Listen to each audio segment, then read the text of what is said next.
bring the whole fucking diseased, corrupt temple down on your head. It's gonna be biblical.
Hello again, welcome back to Patriots Across the Pond and Friends with Stu and Elisa. This is episode 59. Today we've got an absolutely amazing guest who needs no introduction really, but Ed sent us his bio, so I'm going to read that out. It's quite interesting.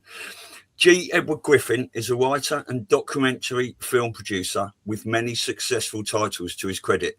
Listed in Who's Who in America, he is well known because of his talent for researching difficult topics and presenting them in clear terms that all can understand. He has dealt with such diverse subjects as archaeology and ancient Earth history, the Federal Reserve System, terrorism, internal subversion, the history of taxation, US foreign policy, the science and politics of cancer therapy, the Supreme Court and the United Nations. His better known works include Creature from Jekyll Island, World Without Cancer and The Fearful Master. He is founder and president of American Media and the Cancer Cure Foundation and publisher of Need to Know News. He is founder of Freedom Force International and creator of Red Pill University and Red Pill Expos. The mission of these Red Pill endeavors is to popularize and mobilize a global coalition for the victory of individualism over collectivism and liberty over tyranny. Ed, welcome to our show. Thank you for joining us. Well, thank you.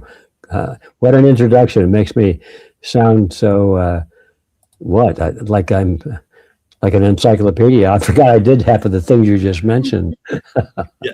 Yeah. No, that's amazing. I mean, your face is so familiar to everyone. Those of us that have been researching for 5, 10, 15, 20, 30 years, know your face, right? And it's brilliant. And some of the stuff you've done is just amazing work. And we've all gone into this so much in the past. So, it's brilliant to have you on your show. Well, thank you. Thank you for inviting me. Thank you. So, I mean, always with our new guests that we have on for the first time, we always like them to just go into their awakening journey, their history of, how it all unfolded for you and what was your awakening moment and stuff. Well, that's a long tale, and it's not so interesting because I think I'm very, very normal in the sense that I wound up in an entirely different place from where I started, where I thought I was heading when I started off on the journey.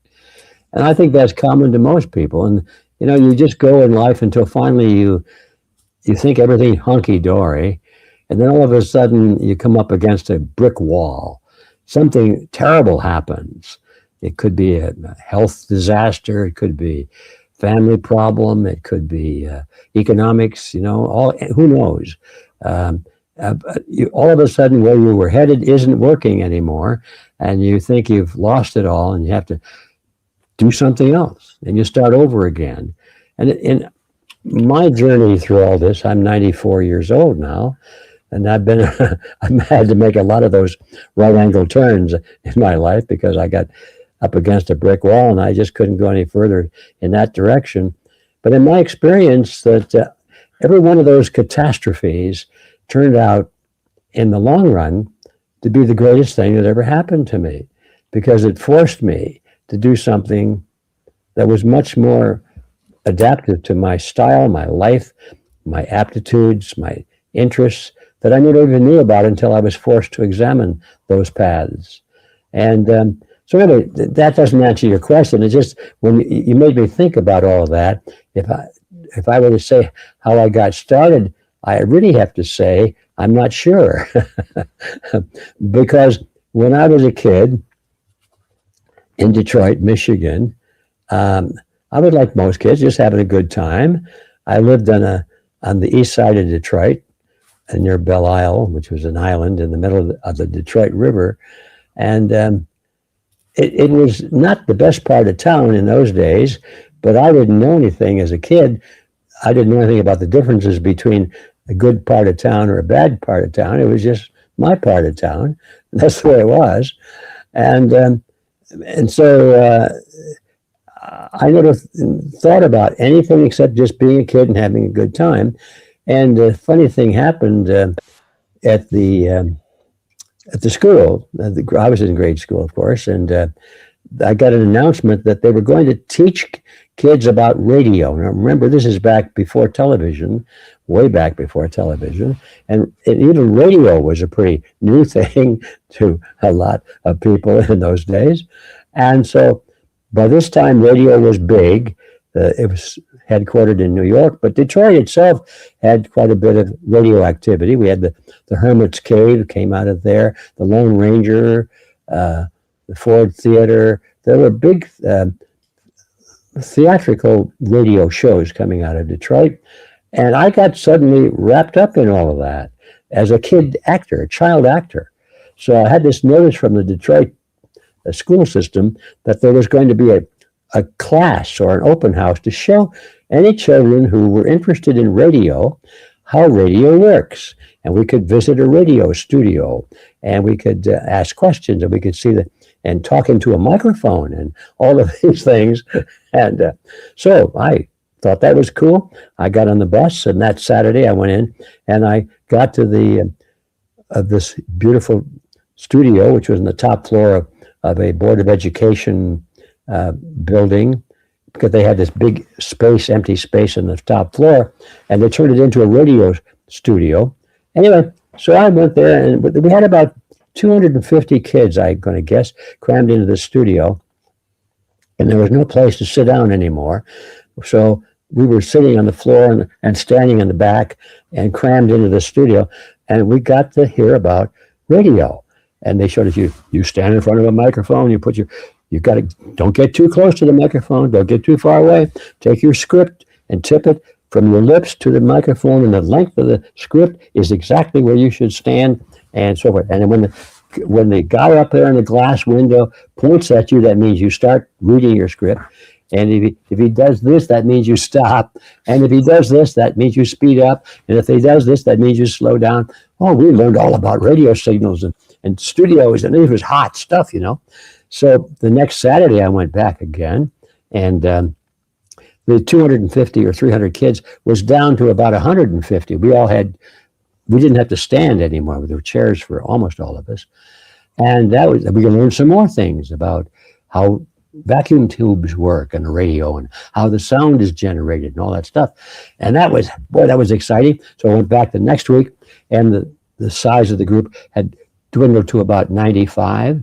And the next week it was down to about 40. And the next week it was down to about 15. And from that point forward, there was about a dozen of us that stuck with it, because we just lapped it up like a hungry dog, And so all of a sudden, when the local stations, the commercial stations, WXYZ, WWJ, and so on, all the networks, if they needed children as actors, they would call this group from the Detroit Board of Education. And I was one of the little brats that was in that group. So all of a sudden, I'm on the Lone Ranger reading, "Hey, Dad, here come the Indians," or whatever the script is, and I got into radio. And by the time I got into high school, I actually had my own network radio show. It wasn't my own. They put it together. They just had auditions, and I happened to win the audition. I was the, quote, teenage master of ceremonies for this show. It was Make Way for Youth. And it was a network program every Saturday. So I thought I was climbing the ladder of success, and I'm going to be a movie star someday or something like that. So that's how I started off, like just having fun and doing absurd things like that. And so by the time it came to go to school, to college, I majored in speech and communications. What else? What the heck? That's where I was headed, I thought. And I did well. I auditioned for the local radio station as a radio announcer. Well, I was a student, but they hired students as radio announcers at WUOM, which was the University of Michigan, and they hired me. So I worked my way through school in radio, actually professionally. And then when I got out graduated from the university, I got a job in Detroit at WWJ TV. It was a wonderful studio, just like in New York. It was a big studio, big turntable. They would put cars on it, and by this time it was television now, and they would spin the cars around. They would have big orchestras in there and all that. So they hired me as what they called an assistant director, which means I had all the dirty work to do in the studio. I had to be in the studio most of the time, dragging cable, throwing cues, and flipping cards, because they didn't have any way to put up messages like the name of somebody, the bottom third of a picture. You had to print it out or write it out on a card, and then take a camera and take a picture of the card. And I had to flip the cards and do all that dirty work. So that's where I was. And when I had to go into the Army. So I don't know if this is interesting, but anyway, so when I went into the Army, they gave me an IQ test. And I guess because I'd been hanging around with engineers, and I'd heard the lingo about, well, that was a rheostat, or that was a resistor, that's a capacitor, or that was a cathode ray tube, or whatever it was. I heard these words. I didn't know what they meant, but sort of. So I did well on the IQ test. They sent me to radar school. Wow. I'm going to fix radar systems for guiding cannons and missiles to shoot down enemy airplanes, and I was to learn how to fix radar and repair radar systems, which was not what I had in mind. But anyway, that's what I did. Okay, they trained me for that, and I found that very interesting. I had a little aptitude for it, so I studied hard. I really wanted to learn about that, and so when it came at the end of that 13-week training program, we were all told we're going to Alaska, to the DEW line, they called it. I've forgotten what the DEW stood for, but it was a defense perimeter across Alaska to detect and shoot down missiles that might be coming from Russia. That was the whole idea. This was the end of the Korean War, all that. And so our whole class was detailed to go to the DEW line. I wasn't very happy with that because I knew it gets really cold up there. And I didn't want to go. Well, I'll be darned. They called me out and they said, how would you like to be an instructor and stay behind? I said, count me in. And that's what happened, because I guess I did pretty well in my testing. So they made me an instructor. Well, that's not what I planned. I wanted to be in communications. And they had promised me that they would put me into some kind of an advanced propaganda unit where they broadcast messages to the enemy and, all that sort of thing. I thought that would be interesting. But that never happened. I wound up in radar. And so I thought that was a good idea. So I was teaching radar systems, repair systems to the new recruits for about 2 weeks. And I'm on, this was at Fort Bliss, Texas. And one day I'm walking down the road there, and I see the officer. I was a non-commissioned guy. I was a corporal at that time. And I see this colonel coming down the street. So I salute him. That's what you have to do, especially if you're on base. And he looked kind of familiar. And as we're passing, he stopped. He says, "Is that you, Ed?" And I looked at him. By golly, I did remember him. He was an agent for actors in Detroit when I was with the television station. And he remembered me because we'd worked together. And so we had coffee together. And he said, "Well, what are you doing here in this man's army?" I said, "I'm teaching radar." He said, "That's not any good."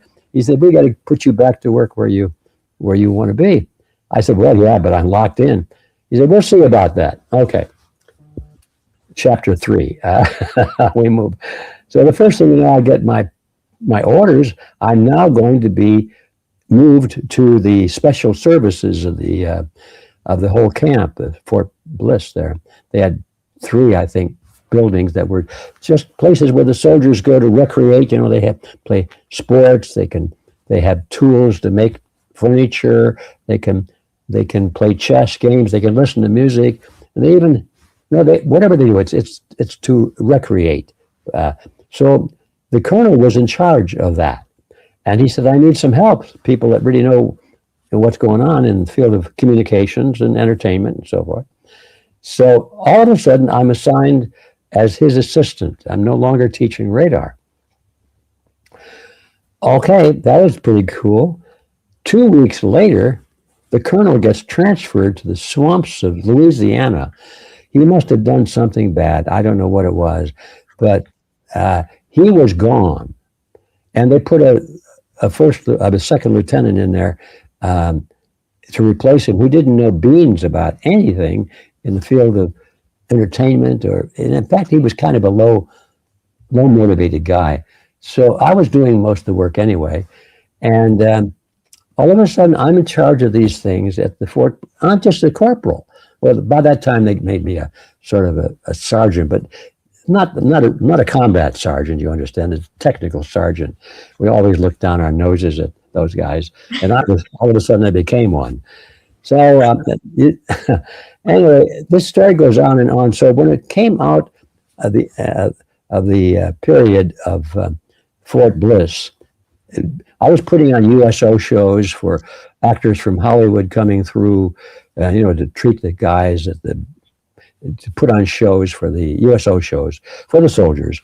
And the one crew came by, and Raymond Burr was the star at that time, who, if you probably remember, he played the role of the heavy and Rear Window. Yes. He was Old Ironsides in that TV series and so forth. That was Raymond Burr.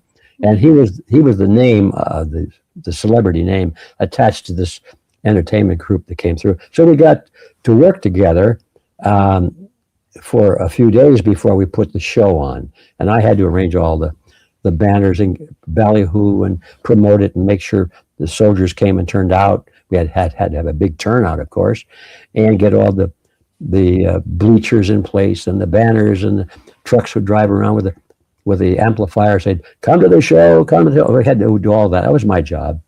And so we put on this show, and it was a fun show. A lot of pie throwing. By pie throwing, I mean a pie plate loaded with whipped cream, shaving cream, And if you throw the shaving cream at somebody, it's all over their face. It looks like it's foam from a pie. It was that kind of a show we put on. It was a lot of fun, and some good singing, some good music. At the end of the show, that was the last. We did 2 days, as I recall. I had to take the colonel, or not the colonel. I had to take Raymond Burr back to his hotel in town, and he said, "Well, come on in. We'll have a drink." Well, that sounded good. Raymond Burr. Now I get to talk to him in person and not professionally. So I found out that Raymond Burr knew how to drink pretty well, and I was watching all that. And the first thing you know, we came to the inevitable point later in the evening where he says, "Well, Ed, what are you going to do when you get out of this army?" And I said, "Well, I'm probably going to go back to Detroit and pick up my job at the station." "Well, why don't you come out to Hollywood? I'll fix you up with somebody, And by fixing me up, he meant get me a job. Right. Fantastic. Count me in. Raymond. So I got his card. He gave me his card. He called this number. This is my private number. I'll introduce you to some people, you know. Oh, man, I thought this is the best thing that ever happened to me. So am I boring? This is no. Listen, there's people in the chat that have been, you know, watching your stuff from 40 years ago, and what a beautiful little introduction this is. Just really nice and personal. It's lovely. Well, it gets more serious here in a minute. This is what I went through as my pre-age period. I don't know. I was just bouncing around, didn't know what I was going to do. But anyway, so I get the card, and sure enough, I was coming to the end of my recruitment, and so it was about probably 3 or 4 months later, something like that, and I'm discharged, honorable discharge from the military. Well, what am I going to do? I've got this business card from Raymond Burr. So I get in my automobile. I send my wife back to Detroit with our first child. I said, tell her to get ready because I think we're going to get a job in Hollywood, and I'll let you know, and you can come on out, you know, and I'll probably have a penthouse or something. I didn't say that, but I've had those ambitions, and so that's what happened. And I went to Hollywood, and I called this number, and Raymond Burr answered. I said, hi, Ray Burr? Yeah. I said, this is Ed Griffin. Who? I said, Ed Griffin. Remember at the Fort Bliss, we did the USO shows? Fort Bliss? Oh, yeah. Yeah, I remember. Yeah. Oh, hi, Ed. What's going on? I could only said to give you a call when I came out to Hollywood. So I'm out here now. I'm down at the such and such a hotel and motel rather. And I thought we would have lunch together like you suggested. Yeah, okay. Oh, he didn't remember me. I mean, this was a joke. I had lunch with him. It was a pleasant lunch. He took me to the studio. I saw he was doing some audio syncing, which means, well, especially in those days, they didn't have the audio systems they have now. You would record a conversation or record the audio of actors outdoors. Often they're birds, airplanes, wind, you know, and they often have to go back to the studio and repeat the lines in a sound studio and then lay the sound over the picture. And you have to synchronize the lips very carefully, you know, and it's a very tedious operation in those days. So he was doing some audio syncing, and I had never actually seen that before. So I had a chance to see that and learn about it. And it was very fascinating, but I was just watching. That was the last time I ever saw Ray Burr. I thanked him. And so I was now in Hollywood alone, on my own, trying to break in and find out, you know, which studio I'm going to join and let them know that I'm available. Well, make a long story a little shorter. I found out that there was so much talent in Hollywood, much superior to mine. And these kids, these guys and gals, were wasting their lives. You know, they were serving. Well, they were washing dishes and washing cars and everything just to be available for the big break in Hollywood.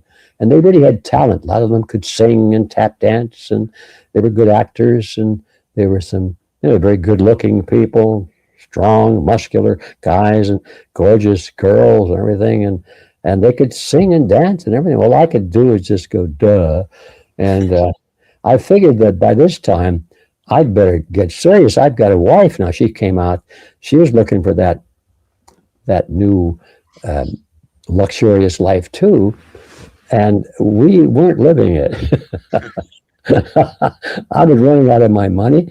And I thought, I better get myself a real job. And something changed there, because up until this time, it was all about me and just having a good time. How am I looking? And did I get the prettiest girl on campus? She was the prettiest, I'll tell you, the prettiest student nurse for sure at the university. So I figured I'm on the road. You know, I got this girl, that she's wonderful, not only good looking and all that, but she's smart, and in fact, too darn smart, but I overcame that. And so the point I'm trying to make is I had to grow up. And all of a sudden, I was no longer just able to have fun and dream about all these super lifestyles that people think they would be so great. And by this time, I saw Hollywood a little bit from the inside, and I realized there was a lot of real corruption there, and a lot of stuff going on that did not look like what I wanted to be a part of. So I decided to become a man and get a job and be productive and support my family. And by this time, I have another kid coming along, so I had to really get serious, and I had to do it fast. So here comes my first real obstacle in life, the one I was talking about. This was a brick wall, and I had to do something else.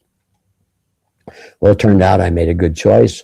I found a large insurance company, the third largest in the world, an Equitable Life Assurance Society, and I got a job in the group insurance department, sort of preparing and administering group insurance plans to large corporations. Our particular office handled some big companies and little companies down to 25 people. And I was made an assistant divisional group manager. And I decided that I was going to become the president of this company eventually. And, so I thought that was pretty easy, because I was looking at these insurance companies, and there were several of them. They're always hiring, they want young people, and there's always room. They're big, and a lot of people don't make it, so they drop out. I looked at these all, and it looked to me like the Equitable was the most promising, because first of all, it was big and had a lot of money and offices everywhere in the world. How could you possibly go wrong with a company like that? But the main thing was, I looked at all the chief executives at the top, the presidents, the vice presidents, and they were all old. I mean, they were 55 years of age and over. I figured these guys would probably not be around too long. It'd be just about the right cycle for me to get myself established in the junior executive level. And then all these guys start retiring, and they have to promote us up, and I was going to be at the head of that group. I was going to become a vice president without any doubt. And so I had it all figured out, all right? And I was on that track. I was climbing the corporate ladder. I worked my head off. I worked my bones off. I worked late. I did things I didn't have to do. I brought in clients that nobody could get. I mean, I did all these things. And I was making some progress. I was getting noticed. I'm right on track. Then another not a brick wall, but it was a wall nevertheless. I picked up a blue booklet written by a professor from some college in the Midwest. It was a booklet called The Truth About the United Nations. The Truth About the United Nations? What is that? And so I read it, and I was so indignant that this professor was so stupid that he said the United Nations was not our last best hope for peace. He said it was a bunch of baloney, and there's a lot of corruption and deception going on, and that what they believe in is tyranny, but they always cover it and make it look like it's humanitarian. I said, this is outrageous. How could he say that? And it burned my brain, because he quoted a lot of things that he said were true, and I said, these things can't be true.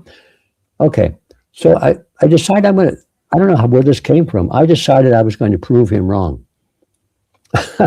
So our office in downtown Los Angeles was very close. I think it was 3 blocks from the main Los Angeles library. I never thought I would go back to a library again. I mean, I'm out of school. I finally got out of jail, Who wants to go back to a library? It was torture. But I did. I went to the international department, and I said, where's a section on the United Nations? And the woman pointed it to me down at the end there. And I'm looking at all these books, and they're all written by UN people who were on the payroll of the UN, former employees. Not all of them. Some of them were academics and so forth. But there was no real opposition to the UN in any of those books. It was all wonderful. And I thought, that's kind of strange. I was looking for the statistics that this college professor had mentioned, and I didn't find any of that, didn't find any record of it, actually. And then I came across one book that changed everything. Let's see if I can remember that. I think it was called, well, it was written by Connor Cruz O'Brien. I remember the name. And he was the general. He was from Ireland, of course, with a name like that. He was the general, the United Nations general, that conducted what they called the peacekeeping operation in Katanga, in the Congo, and at that time, it just happened a couple of years before. And as you probably missed, I mean, most people would miss it, especially in these days. The Congo used to be all colonies, and for some reason, it seemed like all of the European countries got the message that they were supposed to get out of Africa and turn these countries back to the people. They get the colonials out of there, and let these people have independence and be their own nation and so forth. And that was pretty much how it was described in the American newspapers. This was all a good movement. And these revolutionary movements were wonderful because it was a sign of humanity seeking its own destiny and getting rid of colonialism and exploitation.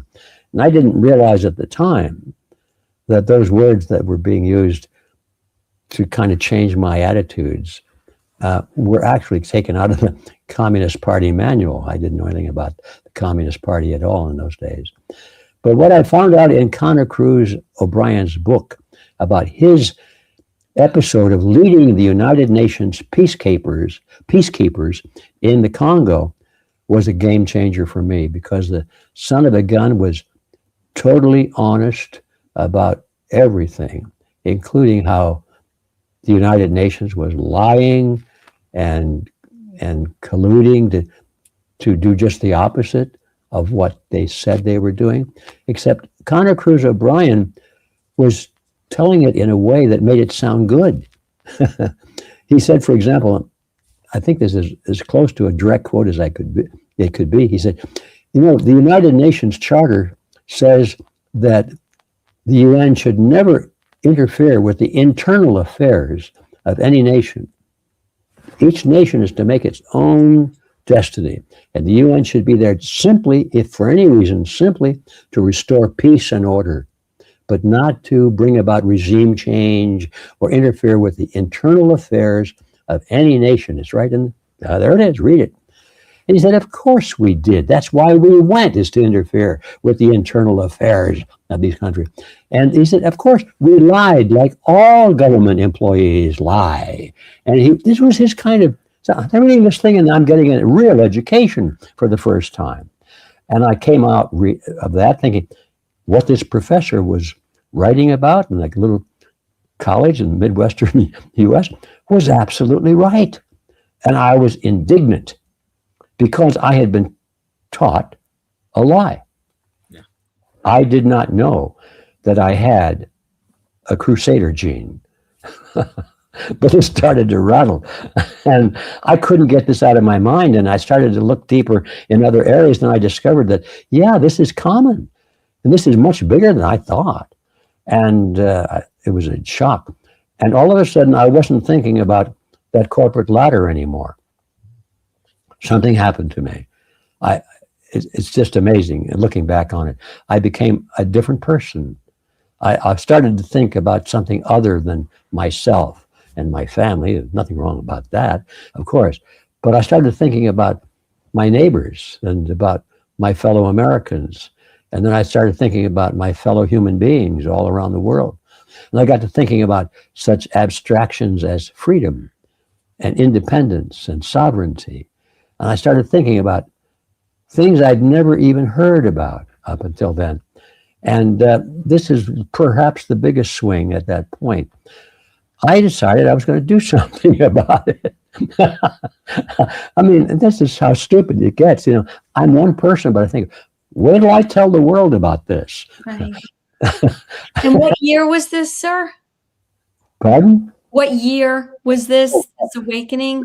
I'd have to do a little calculation. I'm just curious, you know, from Yeah, the time you got out of the yeah. Army. This was probably about 19. Okay, yeah, this was about 1960. Okay. Yeah, because I remember the year that I did all this, but from a different context. That's another story, so I won't go into that. But one of my clients, one of the corporations that I had as a client for the group insurance, was the California Cotton Oil Company, and the president of the California Cotton Oil Company was also a chief executive of the an organization. I'll think of it perhaps in Irvington-on-Hudson, New York. The Freeman. They put a little newsletter out called the Freeman. And anyway, that's not important. But I was sitting in the room of this corporation waiting for an appointment with the president, and I'm looking around for the usual magazines in the waiting room. You know, the sporting magazines, the yachting magazines, and all these things, and. But none of that. All of the stack of little Reader's Digest type reports from this company, and it turns out that because this company, the chief executive was also one of the organizers of this patriotic organization. So they wouldn't put the magazines out; they were putting their own pamphlets out, and they were all the same. And I figured they were there to take. I wasn't quite sure, but anyway, I typed one. I thought, they got 30 of them here. And they must want people to take. So I put it in my briefcase and I read it. And for the first time, I read something that was written from the perspective of free enterprise, laissez-faire. I'd never read that anywhere in my entire education. It was always the collectivist point of view. You know, the group is more important than the individual. This was about the individual being supreme, and that is the best for the group. The group derives the most benefit when people are allowed to be individualistic, because it's in their own self-interest to take care of the group. In other words, if you take care of the group because it's in your own self-interest to do so, you're going to do a better job than taking care of the group because you got to do it in order to be acceptable. So anyway, I had never heard any of those arguments. So that's what happened. It was 1960, but I remember that all that happened. So to make a long story short, and believe it or not, I've just begun here. I quit my job. And they thought I was crazy. Everybody thought, my wife thought I was crazy. She says, well, how are we going to put groceries on the table? I remember saying, oh, I don't know, but we'll find some way to do it. Oh, how stupid I was, because we did have some hard times there. All right, so I quit my job and I decided I was going to be a crusader. And I decided I was going to use my skills, which was in communications and motion pictures, well, television anyway, and radio. I knew a lot about radio. So I started to produce little documentary films on my own. I'm up against this brick wall again. Now I got to make another right turn. I'm no longer on that corporate ladder. I got to start all over in the muck in the bottom of the well and climb out of it. And so I started to put together little documentary films. In those days, we called them film strips, this series of 35 millimeter single frame pictures, and then the recording of 33 and a third RPM disc. You play that, and the sound comes out of the recording, and then there's a little beep, and then when you hear the beep, you turn the projector to the next picture. That was our documentary style in those days. And they were pretty effective, actually. So I started to do that, and I was beginning to make some money. People actually were willing to pay for those bloody things, which I was very happy to find out. And then, so the day came when I was looking for some new topic to produce a little documentary on, and I decided to do something on inflation. Didn't know much about inflation, but it sounded interesting, and I knew it had something to do with something called the Federal Reserve System. And so I started gathering books and articles and everything I could find on the Federal Reserve System and inflation. And I finally got so much stuff. I thought, this is too big for me. I'm just a kid from Detroit. You know, I know about microphones, but I don't know about money and banking. I don't know about discount rates and all this stuff. So I packed up everything in a couple of banker boxes and put them in the back of my closet, thinking someday I'll do this, but not now. It's too big. And I got a call from, you've all heard about the little old ladies in Pasadena. Well, I got a call from one of them, and she really was a little old lady from Pasadena. She lived in a beautiful home there. Husband had passed away, and she inherited quite a fortune, I presume. She had a very expensive car in the garage that I think had 350 miles on it. And it was probably by then it was already 10 years old. And it was one of these collector things. I thought, oh my gosh. But anyway, she had a little study group there and in her home, and a study group on taxes, the tax protest type of group. And somebody told her that I was giving speeches on the UN, and she wanted to know if I could talk on taxes also. And I said, well, no, I really don't know anything about taxes except that they're too high and I'm against them.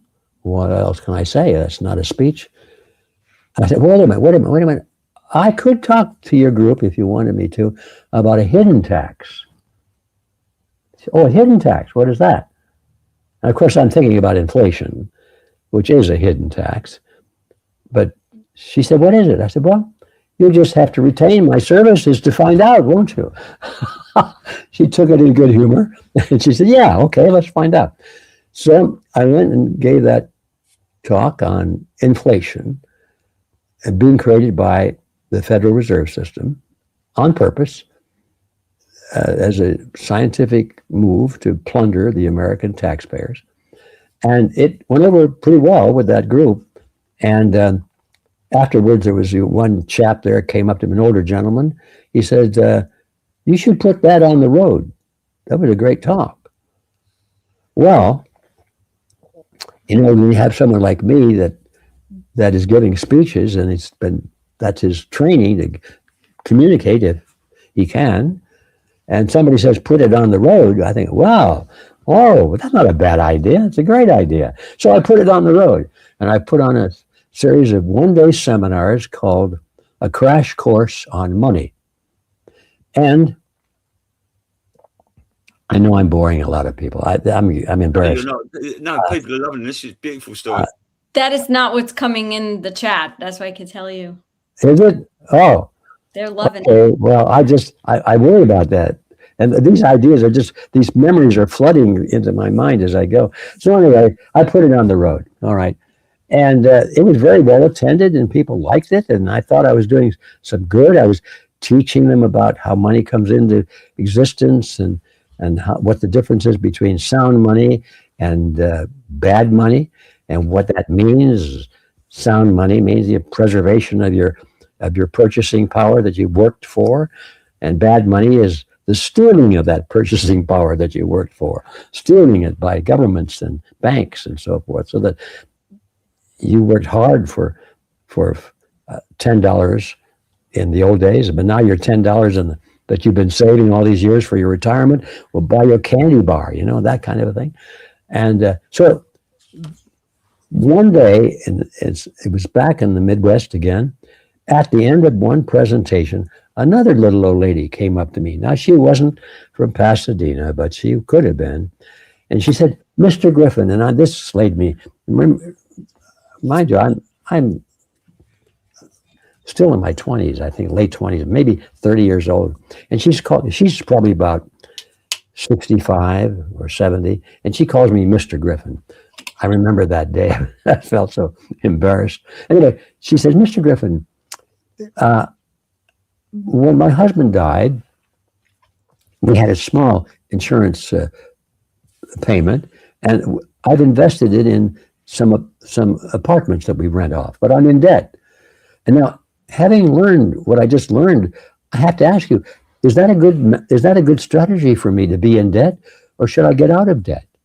Should I get out of debt and stop paying these interest payments and just invest in things like gold and silver? Or what should I do with this? Because I can't afford to make a bad decision.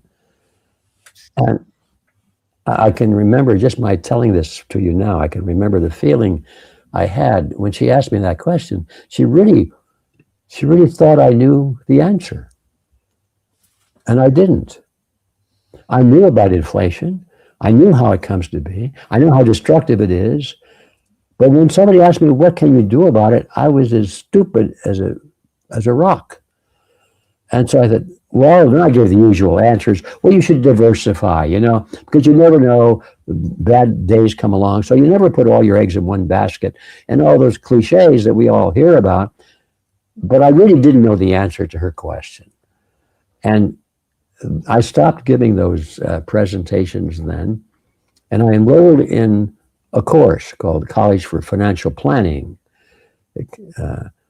And it was sort of like a CPA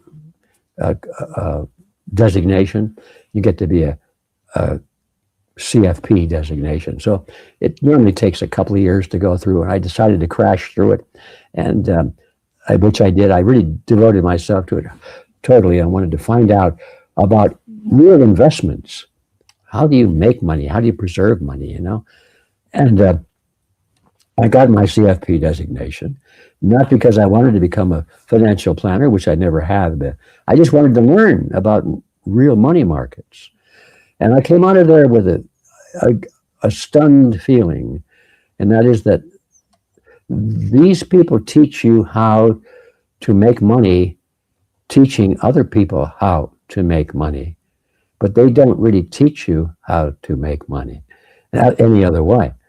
In other words, that's an overstatement, by the way. There are a lot of good people who are financial planners who do really put their clients' interests ahead of them. But you come away from these courses knowing that there's a certain way to do it so that you can churn, or you can move your investments from one field to another, quite often as the market flow changes its webs and its ebbs and its tides. And you can justify moving investment from one to the other. But every time you move it, of course, you make a commission. And I came out of that course knowing full well how to make a commission by selling investments to if I had customers.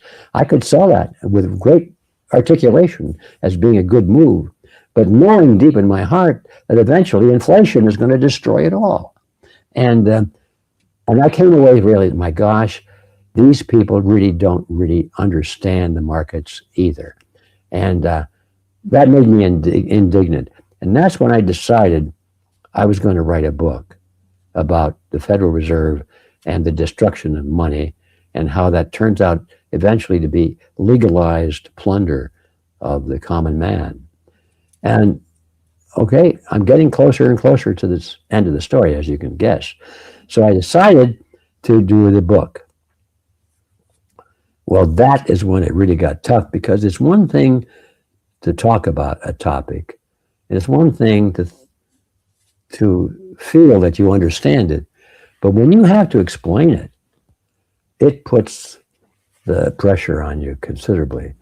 So I realized when I tried to explain all these things that this was a topic that you had to be able to articulate in great detail, which was not my strong issue.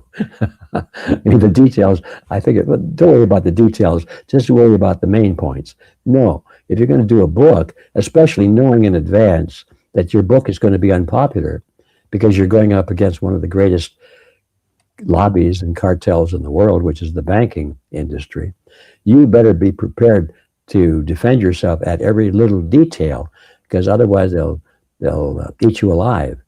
So I got deep into the project, and it was taking me longer and longer to dig out those details and to make sure I really understood them so that I could write about them and not have evidence in paper that I was stupid. You can talk about something and say, well, I didn't mean that. But when you write it, you're sort of stuck, and they can say, well, you don't know what you're talking about. So I quit the project twice. Let me tell you, it took me about 7 years after that to do the whole thing. Now, it wasn't always about writing, because I did have to put groceries on the table. And I had to produce these documentary films, and I had to do these other things as well.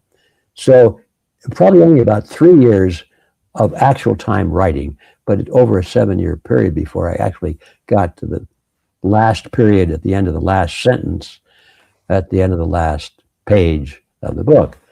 And that's it. That's what it. I quit twice in the middle of that because I thought, this is too big for me. Look, I'm just a kid from Detroit. I never went to school and to learn anything about banking or monetary systems. And what do I know? They're gonna crucify me when I try and put this into print. So I quit. And then that Crusader gene wouldn't let me quit, brought me back twice, and finally I finished the book. Now, one last thing, and I think this thing that just came to mind would be a good way to close this off. So I write the book, Creature from Jekyll Island, and I'm scared to death because now I have to share it with the world, including a lot of college professors who teach money and banking. They have PhDs, and they heads of departments, and they're presidents of banking industries and corporations. They're going to slaughter me and dice me and hang me out to dry for all to see, because I'm sure I made mistakes in this 600-page book of mine. And I thought, well, let it be. This is my best shot. So I was on the book tour. I think the book was finally in print, and about the 4th or 5th week afterwards, I was back on the East Coast, and I received an invitation from the local radio station to appear the next morning after the speech in town, the next morning to appear on the radio station's talk show. And they were going to ask me questions about my topic and my new book. And I thought, oh, that's great. I get to talk about my book. Maybe I can sell a couple of copies. And so I went to the radio station. And it's like all of them, it's smaller than you expect. A little tiny room where the talk show sits, with a big microphone there and all the dials and the amplifiers. And then the victim, or the interviewee, sits across the table from the host, and he's got his microphone too, and the earphones and the whole thing. So I go in there, but to my surprise, there's already somebody sitting down in the chair, or the two chairs that would be guests. I said, well, who's the other person? Well, when I walk in, I was introduced to Professor so-and-so from the local university. I thought, uh-oh, this is going to be a debate. That's exactly what it was. And they didn't tell me that, which was, I would have gone anyway, because you can't refuse that. But I thought, okay, this is my last day of life. This is where they're going to get me. So, okay, comes time, a little button on the wall lights up, says, on the air, here we go.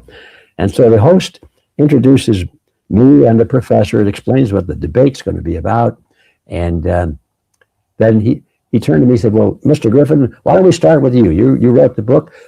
Briefly summarize, if you will, what the theme of your book is. I said, okay. So I took a big breath, and I kind of reviewed. I had some statements in the book about summaries of why the Federal Reserve System was not what it pretends to be.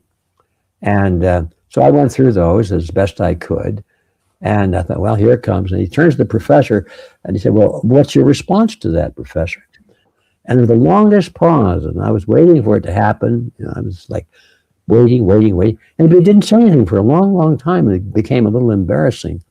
And he puts his hands together like this. He said, well, what he said is true. And I thought, did I just hear that right? He said, what he said is true. My big, yeah. That's the professor calling, I think. I just turn that off for a moment.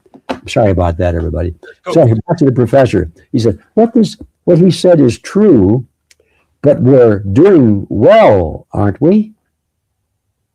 I couldn't believe it. He had nothing to say about errors or anything in my book, except that it is all true. But he was saying, so what? So if we steal the money, and if it ruins this and it destroys that, we're doing well. That's the only important thing. Forget about ethics. Forget about thievery, honesty, future of America. Forget that. We're doing well. I thought, oh my gosh, is that it? Is that the best that they can come up with? And I knew then that I was going to live. I had life ahead of me yet. So I guess it's a good place to stop.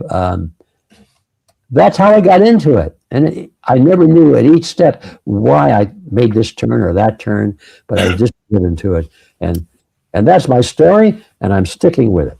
Well, I want to thank you so much. I want to just make one comment as someone who I never actually read your book as a book. I listened to it, as an audio, which I think is over 20 hours.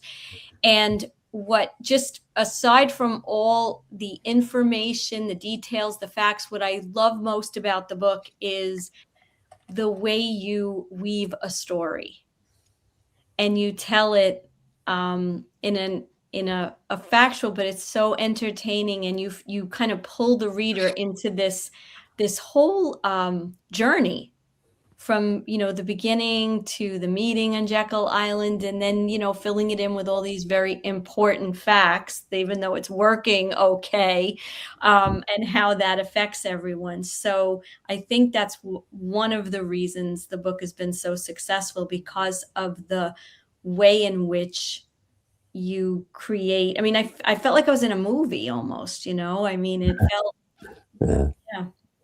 Well, that's interesting, because that's how I tried to write it.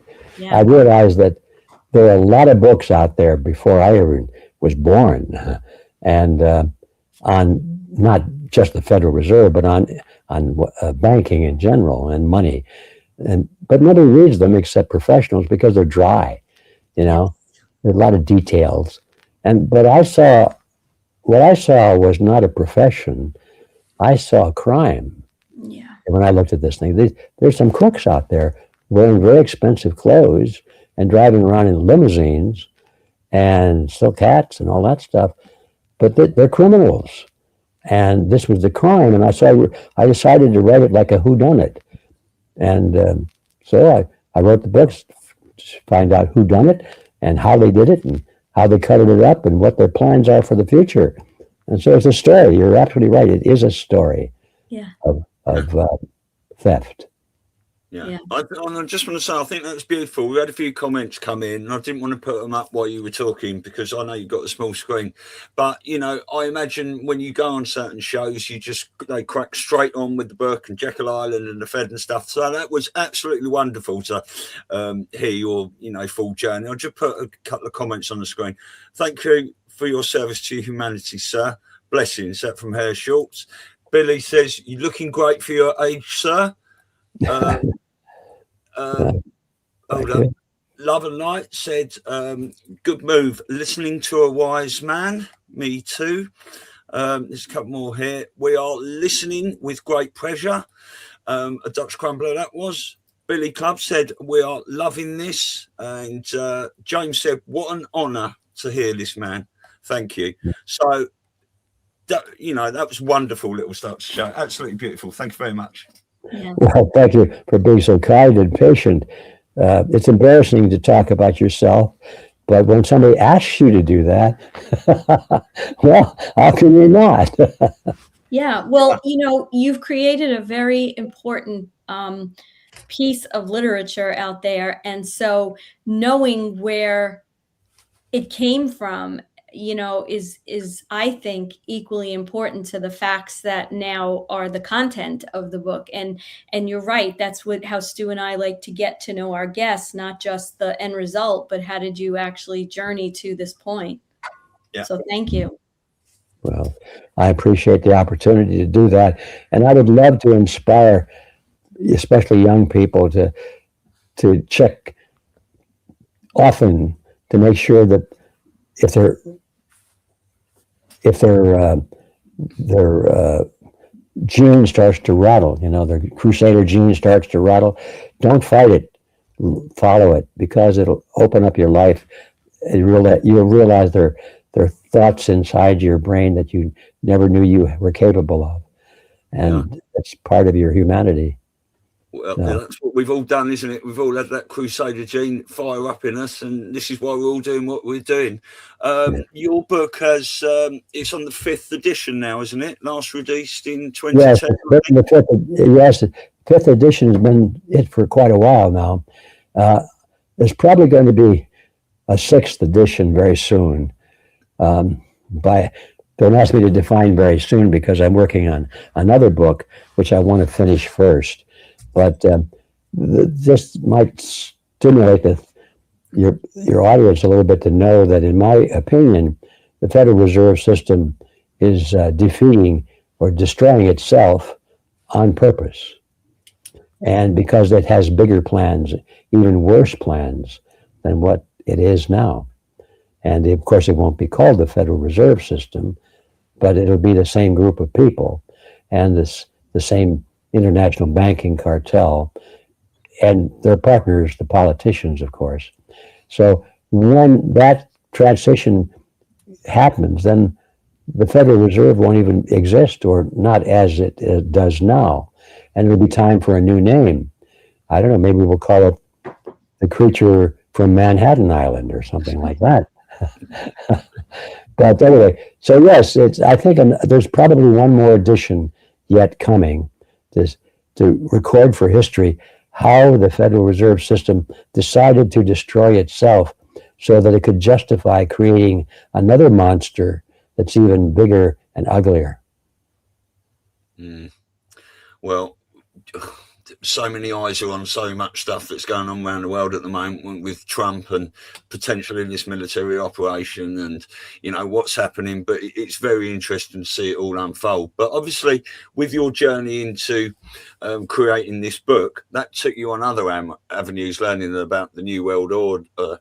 You wrote a book about cancer as well, didn't you? And really going down all these rabbit holes and chemtrails and all these other things. And how did that unfold for you? Well, I don't know. It's just random, I think. Here's a little. This one won't take as long as the last one, but when I became concerned about, I hate to call it politics, because when you say the word politics, people immediately think in terms of partisan politics, like Democrats versus Republicans or conservatives versus liberals and so forth. Now I'm talking about the art or the science of controlling people through governments and getting people to agree to surrender their individual liberties to governments. They agree to it. In fact, they demand it. And that's a science. That's politics. And it's an interesting study when you consider you're talking about how do you convince people to surrender their personal liberty and the productivity of their wealth to a bunch of crooks and pay the crooks at the same time while you're doing it. And it's a psychological science. And the answer, of course, in a very short form, is that you convince people that it's for their own good. Yeah. You convince them, it's for the greater good of the greater number. And that's the mantra of collectivism. So that's the kind of politics I'm talking about. So back to the core, how did the thing start with cancer? In the beginning, I was concerned primarily with political issues. That's what caught my attention, the United Nations, and that led to all kinds of other variants in the political fields, international politics. And in that brief period of history, I ran into a doctor, Dr. John Richardson, MD, who had a thriving practice in the San Francisco area. And he and I were both concerned about the political issues.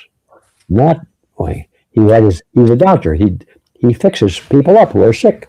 I'm a writer. I write books, but we're friends on this issue of international politics and ideology.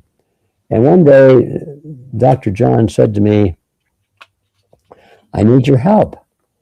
I said, well, John, why you need my help? Well, what are you talking about? He said, well, I got into trouble with the medical association and they want to take my license. So what? What did you do that was so bad? And I'll never forget it. He looked at me and he said, I was saving lives. I said, what? What are you talking about? You're saving lives and they want to take away your license? Is that am I hearing this right? He said, yeah, that's it. I said, okay, quit teasing me. What is this? So he said, I'm using a substance in the treatment of cancer and it's working. I said, I didn't think it would work, but I agreed to try it. And to my amazement, it's very, very effective. And he said, people are coming back to me now. He was an eye, ear, nose, and throat specialist. And all of a sudden, he said, my clients are changing. They're all cancer victims because they run into people whose cancer has been cured under my oversight. They come to me as patients. I treat their cancer, and they tell their friends, and their friends tell their friends. And the first thing you know, he said, I'm running a cancer clinic here. I didn't intend to, but their lives are being saved. And he said that the medical profession wants me to stop. I said, why would they want you to stop saving lives? And he's looking at me like I'm kind of stupid, like I didn't know why. And I didn't know why. Yeah. And he said, it's because their explanation is, it's because the substance I'm using is not approved by the FDA.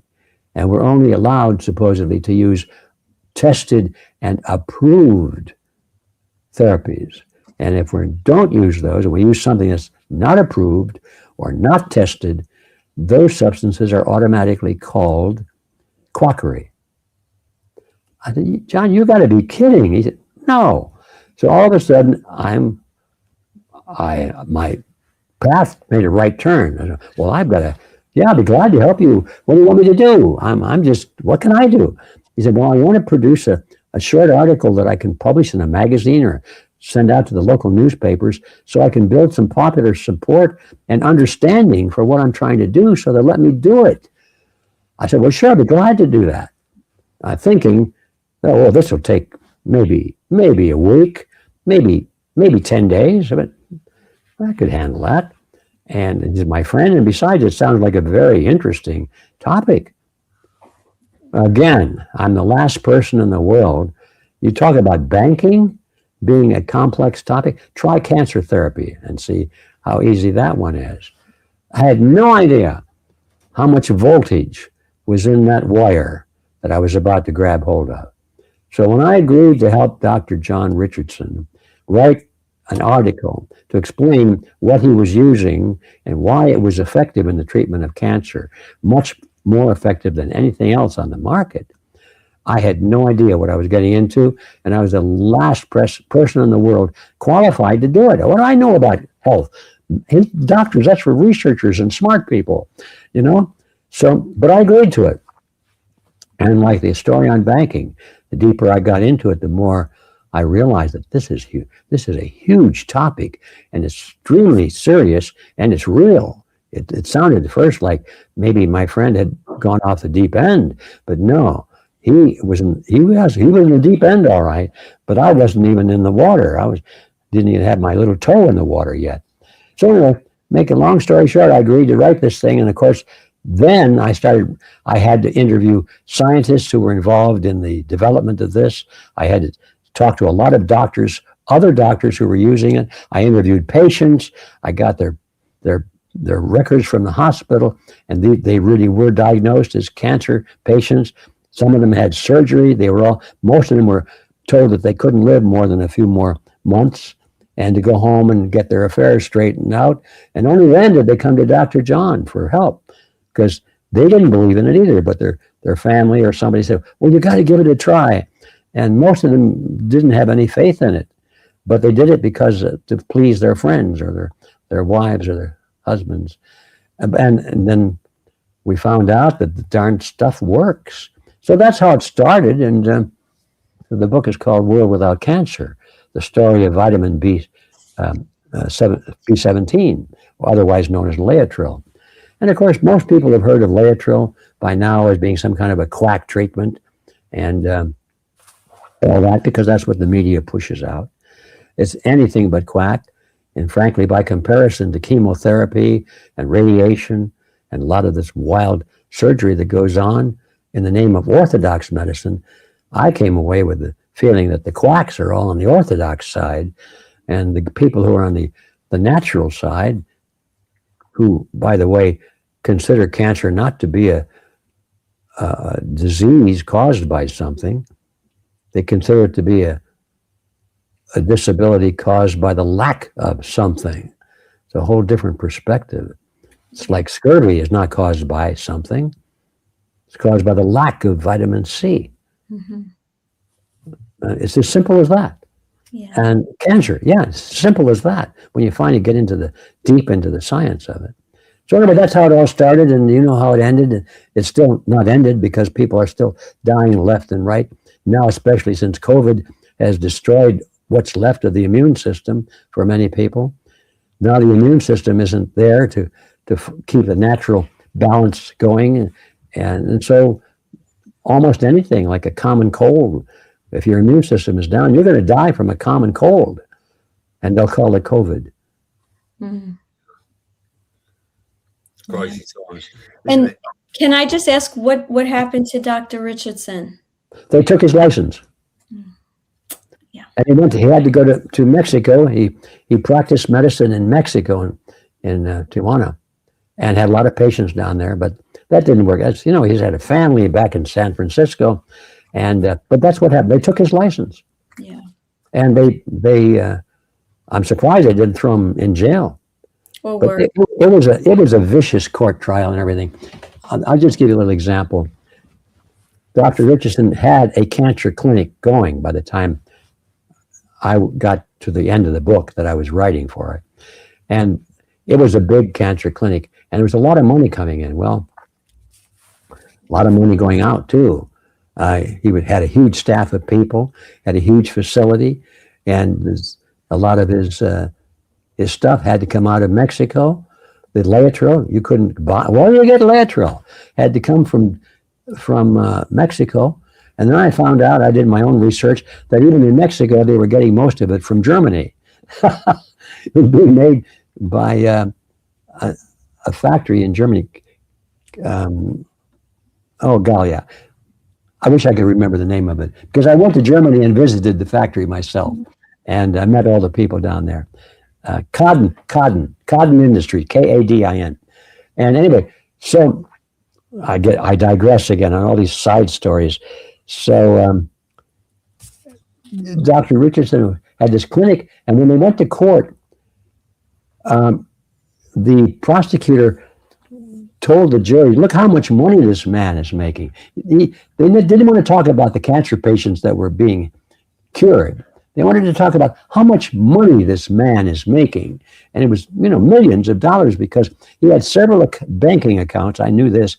One was for his facility, one was for his staff, and he had a couple of them. And if he had to move money from one banking account to another one, they would count it twice. I've moved my money from one banking account to another. I have a couple of them.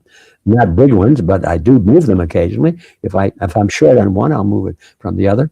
But if I went to court and I had this prosecuting attorney trying to condemn me, he said, look, Griffin, look at all this money he deposited. They deposited the same money twice. They did that to John. And the judge did not allow the jury to know that's what he was doing. It was a rigged thing. And when you start discovering things like that, it just makes you want to throw up. It makes you realize how far gone our system has gone.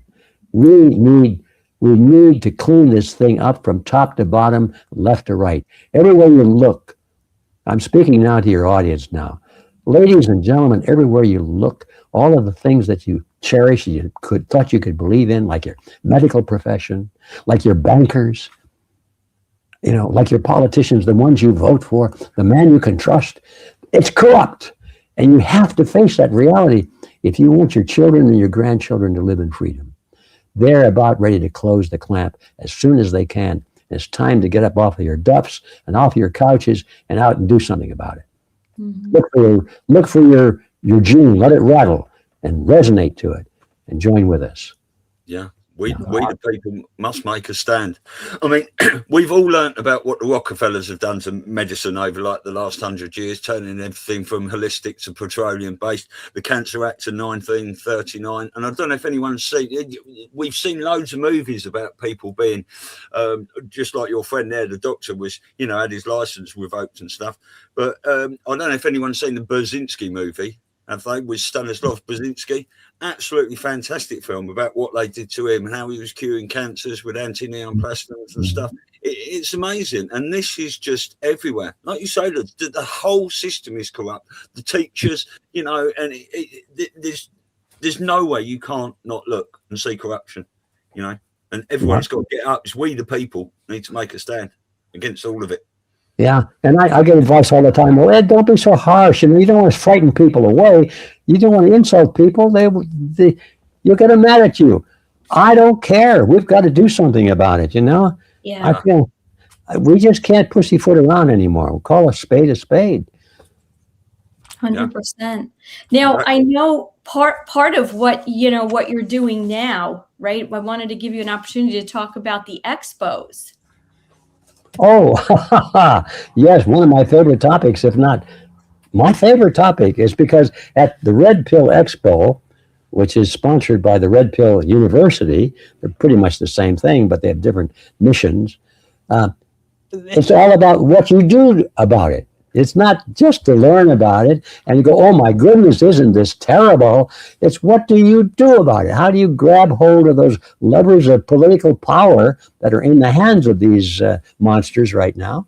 How do you get them legally, constitutionally, without violence, without criminality itself? How do you do that? And so that's my favorite topic. What can I tell you? Would you like me to play your little video? Well, yeah, let's start with that. Yeah, the video is a good place to start. Okay, let's play this. Tired of being misled by the mainstream narrative? It's time to take the red pill and discover perspectives you won't hear anywhere else. Join us at Red Pill Expo 2026, happening July 11th and 12th in Las Vegas, Nevada. Hear from researchers, doctors, journalists, and speakers from around the world as they discuss global events, media narratives, health, technology, freedom, and much more. Whether you attend in person or watch online from the comfort of your home, Red Pill Expo gives you the opportunity to explore ideas and information outside the mainstream conversation. The event will be live streamed, and you can register for free online access today, or join us live in Las Vegas for the full experience. Visit redpillexpo.org to reserve your ticket, get event details, and make your plans for Red Pill Expo 2026. Yeah, well, that's a short version, of course, but it's all covered in there. Yeah, what we're doing is we're looking for people like probably are watching this show right now. I imagine most of these people have a feeling that there's something wrong out there. And that's the slogan of the Red Pill Expo, because you know something is wrong. Now most people don't know what it is that's wrong, but they just think it's some stupid people in government that don't know what they're doing. I get so sick and tired of hearing people say, that what you say is terrible. We should write our congressman. Your congressman probably is the problem. Don't you understand that? Yeah. These people are in power. They know what's going on. In fact, they do everything to prevent people like you and me from telling the truth. They'll take us off they'll deplatform us. They'll tell lies about us. They'll find ways to arrest people like they did with my friend John Richardson. He was saving lives and all of that. So that they have ways of, showing themselves. Don't tell me to write a letter to my congressman. Tell me how we replace our congressman with somebody who understands what's going on and you can trust. That's what we need to do. And that's really what it's all about. The Red Pill Expo is, yes, we have a lot of great information from experts from around the world who tell you the truth about things they know about, and usually their own professions. We have a lot of teachers, we have authors, we have doctors galore. Most of those doctors are so sick and tired of what's happened to their profession. They're more angry than we are because they spent more than half their lives learning all this stuff. I remember it was a couple of times it's happened. I was complaining to Dr. Richardson and some of his friends and other doctors. Said, this is for you guys that are smart and you go to medical school and you know what all these Latin words mean. I have a handicap. I don't have any of this background training. And every one of them said, Ed, you don't realize how lucky you are. What do you mean lucky? You didn't have to unlearn anything like we did. And I thought, oh yeah, I guess that's true, isn't it? Like my poor wife, I told you she was a student nurse. Well, she eventually became an RN and got some other degrees too. She's a nurse. And she had to unlearn a lot of stuff. She had some trouble in the beginning, but once she finally got it, it was, she said, you're right. Let's put a stop to this. So back to the expo. How do I say this? It's a great experience. It's not just an experience. And I have to warn you in advance, we're looking for people who want to do something about it. I mean, I'm all for spreading the word. In fact, I do a lot of that. I try. But there are other organizations and other people doing a good job of that too. The word is going out. But what's not going out is a battle plan, a way, a strategy, a tactic, an organization, an actual way to organize public opinion and human activity in and around politics, not partisan politics, but real politics. How to put the levers of political power back into the hands of real people and not crooks. It can be done, but you can't do it by staying home, sending emails to your friends or watching another video. You've got to get out of your houses. You've got to go out where the people are, get into the organizations in society. They call them the power centers of society. For years, they've been talking about how do we capture control. When I say they, I'm talking about the collectivists that are now controlling us. They have schools on how to take over politics. And anyway, they call these power centers, labor unions, political parties, government agencies, schools, media centers, things like that, church organizations, children's organizations, you name it. They pick out a power center and they go for the heart, which is the top. And usually they can do that with money. If you put a huge amount of money into an organization, like a hospital, for example, and you're a Rockefeller, and you say, well, your hospital, we like what you're doing there. We'd like to consider giving you like $20 million. Would you be interested in that? And of course, the board of directors is falling off their bar stools. They say, yeah, well, tell me more. And, well, we won't ask for very much, except maybe, would you consider some appointments that we would recommend to your board of directors so we can sort of monitor and see how our money is being spent? Well, of course. Who did you have in mind? Well, Dr. So-and-so and so. And they load them up with very high-ranking people with big names, and some of them are celebrities even, but they're all loyal to the cartel. Mm-hmm. And that's how these things are taken over. It's primarily with money. And the average American, average citizen has no idea how that game is played. They wonder, how did they get control of government? Infiltration. Mm-hmm. And they've been doing this. They have schools on how to do this. And we're watching Dancing with the Stars, wondering what's going on here. Anyway, that's what Red Pill Expo and Red Pill University is all about. And if you want to hear some really sharp people talking about this, you've got to sign up for this thing. You just can't afford not to do it. To miss it would be criminal, and it's free. We almost didn't do that, but we were doing this for a few years where we charged for, to go online. I think our rate was very reasonable, $35 or something like that. But still, people didn't want to pay for it. I said, why don't we just give it away free? And they said, well, how are you going to pay for your event? You got to get all your speakers there and put them on airplanes and feed them and put them in hotel rooms. And by the way, none of our speakers accept honoraria. And some of them are used to big honoraria, but all of them on our platform, they come for nothing. We just pay their expenses. And none of this management, like myself and other people at the event, draw any salaries out of this or anything. It's because we want to keep the prices as low as possible so that people can afford to come. So we finally gave up on charging for the live stream. So the last 2 times we did this, it was free live stream. And it works fine because we gave people a chance to make a donation if they wanted to. If they didn't want to, that's fine. But come sign up anyway. And it's working. So that's how the financial side of it works out.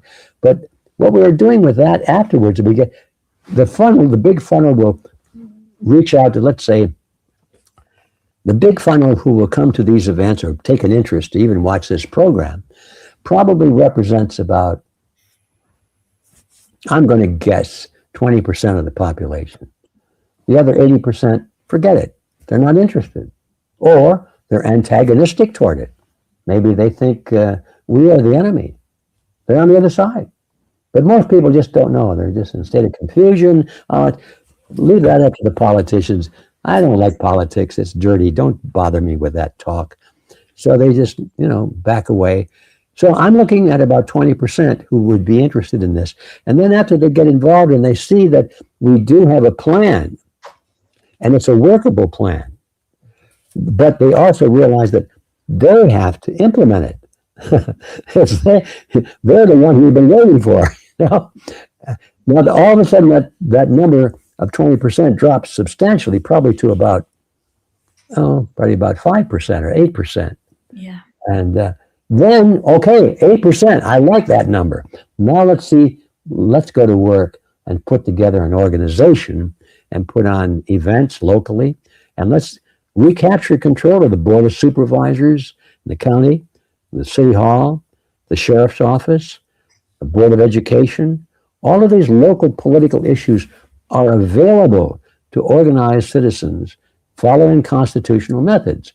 That's how we lost control of them, is because our enemy did exactly that years ago. Mm-hmm. And now we have to do it in reverse. That is the nutshell of what we're all about. So if it interests you, sign up. It's free. And come. And come to the event. That's the main thing. You don't have to, or maybe you can't.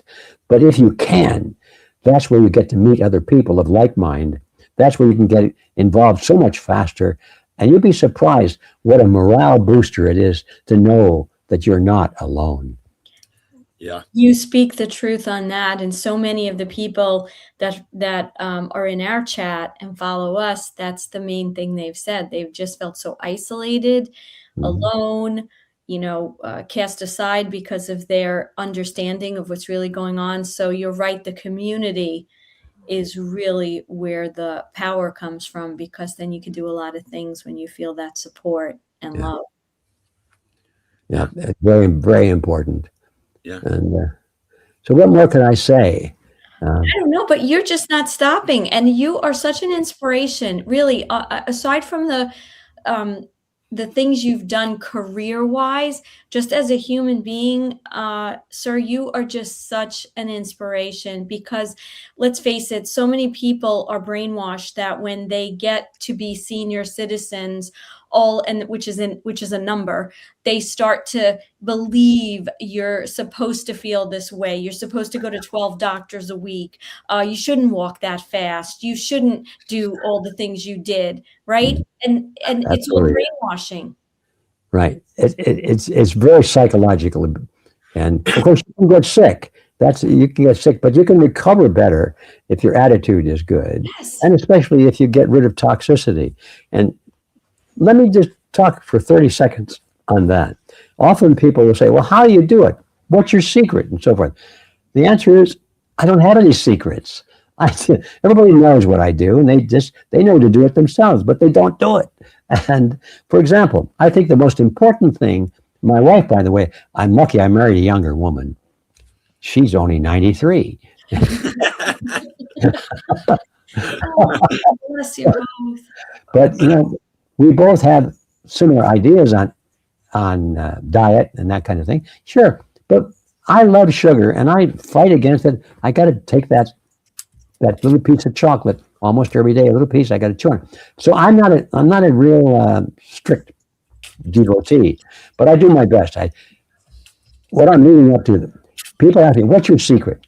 If I have a secret at all, it is that I do not like pharmaceutical drugs. I do not take them. I reject them, and I have for a long time. I do not like putting toxic things into my body or on my body. Now, I'm going to make a confession.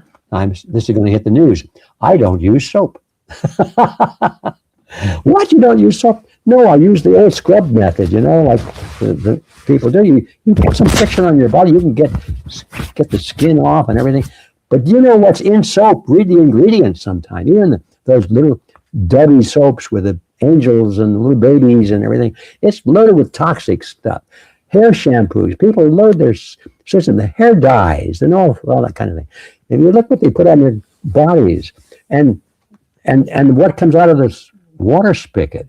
Now you may, I don't drink that stuff. I run all the water through my filter. I don't drink that, all those toxins they put in the drinking water.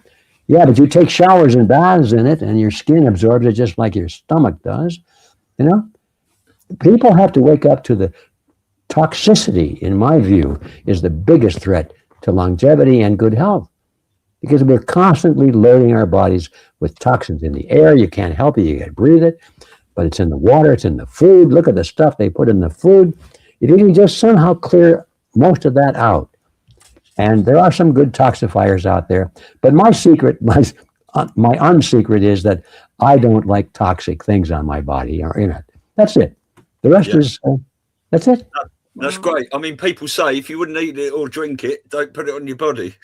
Yeah, right. I think there's another secret that maybe you should tell people, and that is that your attitude and you're really living in a very high vibration, and that takes precedent over everything else, right? People don't realize the power of what we think. Yeah, you're right. I used to tell my kids all the time, like, you are the commander-in-chief of your body. Mm-hmm. Yeah, I'm glad you mentioned that, because it would be remiss not to mention the importance of your attitude. Psychologically, I think there's more illness caused by mental sloppiness or errors than even the toxicity of chemicals. At least it's got to be the same. I observed years ago that all the old people, my definition of an old person when you're young, anybody over 50 was old, and I used to notice that when they got to 60 and 65 especially, this was the end of the line. What was different about them? As you already mentioned, they were convinced that it was time to sell the 2-story house and get a 1-story house because of the stairs, Well, it was time.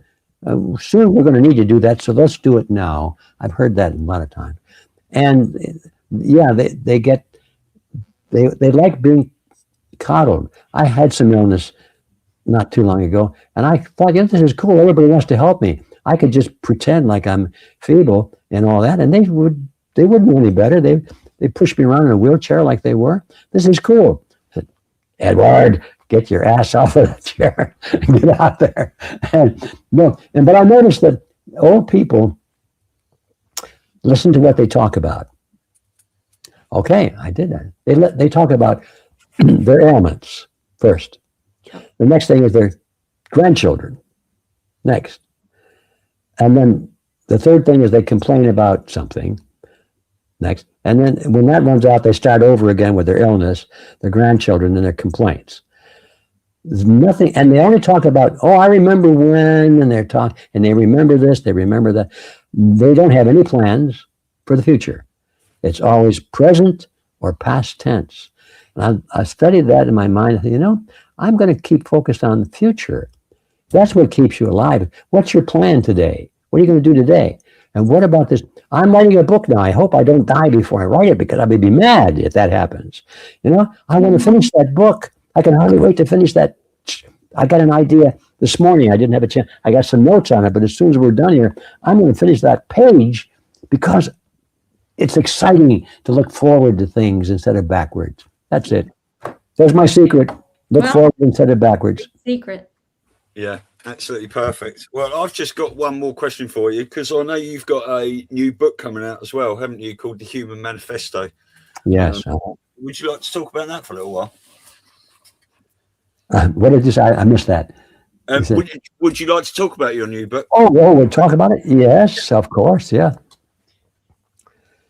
Well, I've done too much of the long form here. I started to write this book, I'm embarrassed to tell you, on the day after 9/11. That would be 9/12, I suppose. I wrote, I think, about 6 or 7 pages of it, because everybody, including myself, we were in shock. Well, things like that don't happen in your lifetime very often. And so I started to write some ideas that flooded through my mind.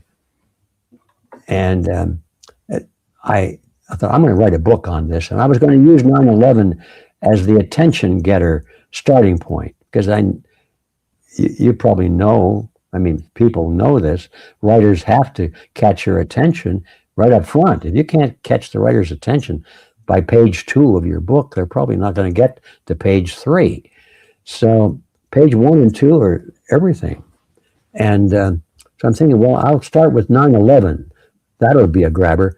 Well, I came to realize as the months and finally the years went by, and I was writing, gathering information, that 9/11 is no longer on people's minds. It's not an attention getter anymore. It should be, but Lord, with so many other things going on, 9/11, oh yeah, I remember that. Then the next topic. So I came to the realization a few months ago, like about 5 months ago, that I was getting ready to ride a dead horse. And I think, well, I've got to change my whole starting point on this book. And I did finally come up with one, which I could talk about later, but I don't want to take time with it. And but I just realized that the topic of my book had to be more than about events. It had to be about ideas. And by that I mean this. All of the modern tyrants, like Karl Marx and Adolf Hitler and Stalin and Mussolini and all the boys, they've written books, or at least treatises, on what they believe. Karl Marx wrote Communist Manifesto and Das Kapital, and Adolf Hitler wrote Mein Kampf, and on and on. Mao Zedong even had his little red book, and even the technocrats have their essays on what they believe in, and people rally around these statements of principles, ideas, not events. And we're not for this or against that, but this principle. And I thought, well, where's our statement of principle? And it shocked me. We don't have one. We've never had a statement of what is freedom. What is it? We talk about it, but who can define it or describe what it is to everyone's satisfaction? People say, well, the Constitution. Oh, okay. Is that freedom? Yeah, Constitution. Well, what about the Constitution? Let's see. It'd be the Bill of Rights. Yeah. Well, what about the Bill of Rights? Let's see. They're not prepared to debate anything. They're babies on ideology. They have none. And so I thought, well, maybe we should put one together. And what do we all believe in, or can we all believe in, or should all believe in?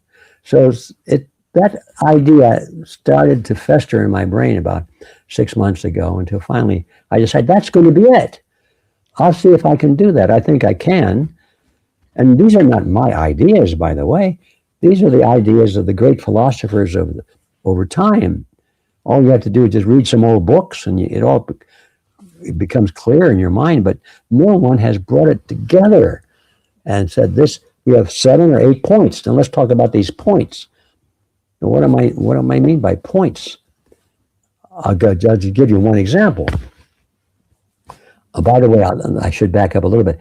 Back in that corporate day that I was telling you about before, that's when communism was becoming very much an issue in America. We were concerned about the rise of communism. Everybody was an anti-communist, like they kind of are today. Not everybody, but enough of them. But we didn't know what communism was. It was just the bad guys over there. Look, they took Russia, they took China, they took Cuba on our doorstep. They've got communists out in the streets of America. Hey, we better get serious about this thing called communism. And so I decided to go down to the communist bookstore in Los Angeles. It's down where our office was, a corporate office. It was on Larchmont Street, called the People's Bookshop. And I went in there, dressed in my shiny suit, with a little narrow tie and the sideburns. I'm in the corporate world, right? And boy, I was out of place in that store. They were sort of hippie styles, and they were very suspicious of me, as I was very suspicious of them. And anyway, they said, well, "What can I do for you?" I said, "Well, I'd like to find out what it is you fellas believe in. I wanted to read your books." "Oh, you want to read our books?" "Yeah." So they started showing me the books. And I said, "Well, I'll take this and this and that one and this one." I had a box full of books. I came back 10 days later, 2 weeks later, I want some more books. And I discovered that as I kept going back, we got to know each other, and they were trying to recruit me. They thought I was interested. Oh, I was interested, but not for the reasons they thought. I wanted to find what makes them tick.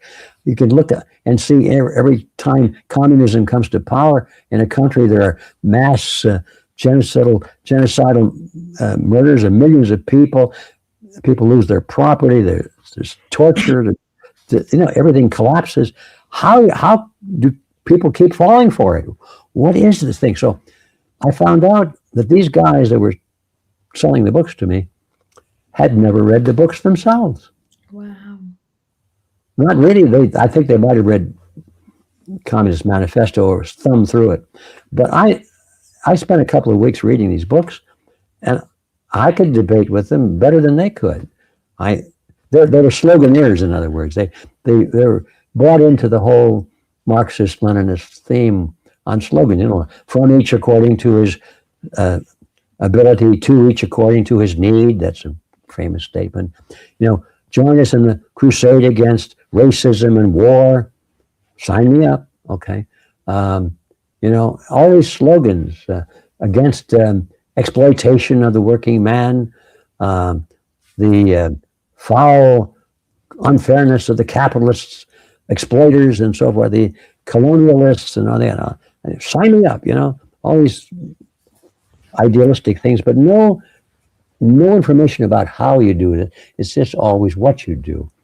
And okay, I'm taking too long in this too. But anyway, so I started making a list of all the points that were in the communist literature, the major authentic points on what they believe in other words, the ideas, the principles. And when I was all done, I thought, well, now let's see, if this is communism, what's the opposite? Because I don't want to be a communist. I want to be an anti-communist. Well, what's the opposite? Well, they taught me in school. The opposite of communism, which was the left wing, is the right wing. So I had to be a right winger, whatever that was. What's a right winger? Oh, well, that's Nazism. What? I mean, I have to be a Nazi in order to be an anti-communist? Yeah, because that's the opposite. Now, maybe you could be a moderate, go in the middle, which is where everybody wanted to hide. To be a moderate means you don't know what you believe in and just don't want to admit it. And so a lot of people call themselves right-wingers. I called myself a right-winger at one time because I didn't want to be a left-winger. I thought that was my only option. How stupid I was. And but most people say, "Oh, I'm a moderate," and that way they don't have to defend themselves. And so I'm looking at all that. I made this list of all these issues that are communist, and then I bought Mein Kampf. There's no Nazi bookstore, but I could order the book through the mail, and I read it, and lo and behold, every point was exactly the same. Different language, but the points were the same, and it was shocking to realize that what we were told were opposites are actually the same thing. Different flag, different language, different emblems, a few minor things, but all the major ideological points were the same. And I suddenly realized that's why it was possible for leaders of one to defect and go and become a leader in the opposite. A lot of Nazis went into the Communist Party. A lot of communists went into the Nazi Party and became prominent. And they did so primarily because of internal disagreements, probably over, oh, somebody stole their wife, or who knows. You know, they had personal arguments with each other. Maybe it was over money, and they would switch sides, and they didn't have to learn anything because it was the same thing. And I finally understood that. So now, once I realized that, I had to realize that, well, what do you call that common thing? And I discovered it had a name, but the name disappeared from the books. The old books still had it, but the new books, starting with World War I, and by World War II, none of the books on these topics of ideology included the words collectivism versus individualism. But the old books were loaded with those words. I'm going to have to disconnect this phone. The old books were connected with those words. So I found out the difference between the two, and that's when that really changed things for me. I realized that our battle is not against communism or fascism or Nazism or socialism or any of the other isms. It's against collectivism. And so from that point forward, it became necessary, I felt necessary, to advocate that everybody understand the difference between collectivism and individualism because of these points. Now I'm going to, I should, okay, I'll turn it up. I'm sorry about that, everybody. But I should have just pulled the wires out. Now, where was I? Oh, yeah. So I wanted to, where was I? The points. Collectivism versus individualism, yes. So that's the core of it. And I've been trying to get people to stop using words like, I'm a conservative. What does that mean? It means nothing. Well, I'm a left-wing. What is that left? Left and right are the same. Yeah. Well, why are we talking on the left? You know, you're extreme right or extreme left. That means nothing. What about any of these words? So what is a socialist? The Nazis say they're so. In fact, the word Nazi is the German abbreviation for the National Socialist Party. The Nazis are socialists too. I mean, everywhere you look, they're the same, but they use different language for it. So, well, these phones are driving me crazy here. I'm having trouble hanging on to the thread of my thought. Anyway, it was about my journey of you asked me a question, which I forgot where I was going with all this thing, but I know that telling you the story of going to the communists and learning about what they believe. Oh, I know. You asked me, give me an example, all right? I brought it up myself. I got it now. An example of what one of those points are. Well, there are many of them, or there are about 7 of them, but I'll just mention 2. The first one is very short and most descriptive, easy to understand. The second one is a little deeper. But the first one is that the group is more important than the individual, and that the individual must be sacrificed, if necessary, for the greater good of the greater number.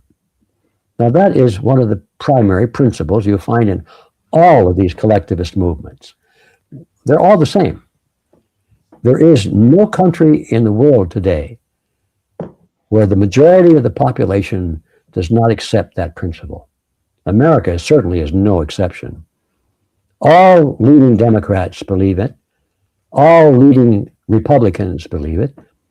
And all non-voters believe it. All school children believe it. It is the norm. Collectivism is the norm in the world today. And we wonder, why doesn't it work? I wonder. Okay, that's one of the differences between individualism and collective. The individualist says, no, the group is not more important than the individual, that the individual is more important than the group because the group does not exist. Think about that. What do you mean it doesn't exist? Well, can you touch it? Can you paint it? Can you taste it? Can you feel it? No, it's an idea. It's an abstraction of the mind. It does not exist. It's like the number 7. It's an idea. An idea cannot have rights. It's an idea, folks. And when you try and say that this concept of the number 7, people, you say that 7 is more of a reality than the one living human being, you've made a huge mistake, because you just made it possible for all the tyrants in the world to convince you that they have to yield themselves as individuals in order to satisfy the greater number. And it's a mathematical concept that they use. Anyway, that's the easiest one to understand. You may not agree with it unless you think about it a long time. But anyway, that's easy to understand. But the one that I like the most is, where does the state get its power? The source, the origin of state power. Collectivists believe that rights are granted to people by the state, by their leaders, by their masters, and that it's a privilege, and that if you don't do what your masters tell you to do, you will be denied one of your privileges, or all of them, because they're not yours. You are the recipient of the goodwill of your masters. The individualist believes that the source of power is from the people. Okay? The people. Well, what does that mean, the people? What's the difference between that and the group? Well, the difference is that, I want to make this short, believe it or not. I can do this, okay. The people.